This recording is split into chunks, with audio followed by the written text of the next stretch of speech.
Now let's say as a retail investor, you want to invest in an IPO. Are retail investors the only one applying for an IPO? No, right? Now in this video, we will talk about 4 different types of investors that actually participate in an IPO, and we'll look at all the different rules that apply to them. Now let's look at the different types of investors that participate in an IPO. And first, we'll start with qualified institutional investors, or QIIs. Now these type of investors include basically financial institutions, mutual funds, foreign portfolio investors, and etc. Now these investors are very important for companies that are going for an IPO. Now this is because investment banks involved in an IPO offer shares to these investors even before the IPO starts. Now if these investors buy more shares, then there will be fewer shares available to the general public like me and you. Now fewer shares could restrict the supply and in turn increase the price of an IPO. Think about it. Now, however, SEBI has made rules that this does not happen to everyone, and so that companies cannot manipulate the price at which an IPO comes out. Now, that's the reason SEBI generally does not allow companies to allocate more than 50% of the issue size to QIIs. Now, the second type of investors are called anchor investors. Now, anchor investors are also qualified institutional investors who have a minimum investment amount of 10 crores. Now, this makes other investors more confident about the IPO and improves the demand. But wait, how many shares can they buy? So generally up to 60% of the shares that were meant for QIIs can be sold to anchor investors also. Now did you know that in an IPO, you don't have to apply as a retail investor? You can actually apply in the HNI category or the high net worth individual category as well.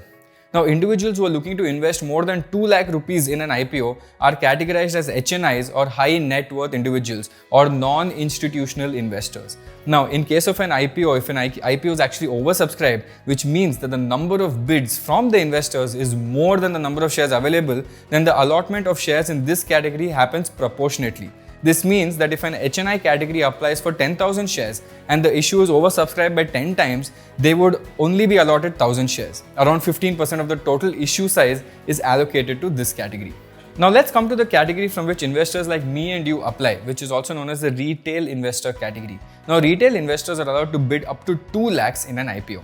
The lot size is designed in such a way that each lot is worth 15,000 rupees. In the case of oversubscription, a lottery system is used to distribute these shares to the retail investors. And if an investor's bid is accepted, he gets 1 lot.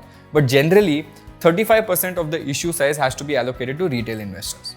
Now let's come back to our example of the Burger King IPO from the previous video. Now in the case of Burger King, the portion set aside for qualified institutional investors was subscribed 86.64 times, and the portion set aside for retail investors was subscribed 68.15 times, and the portion set aside for HNIs was subscribed by 354 times. Now overall, the entire IPO was oversubscribed by 156.65 times. Now, we hope that you read all the investors in the IPO, you understand how different type of investors affect the IPO as well, and you can actually tell the difference. Now, knowing about each of them is very important to understand where you stand as a retail investor in the IPO process. Now, how do you decide whether you should invest in an IPO? The answer is actually easy to find, and we will look at how to analyze a company and check its future potential in the coming videos as well.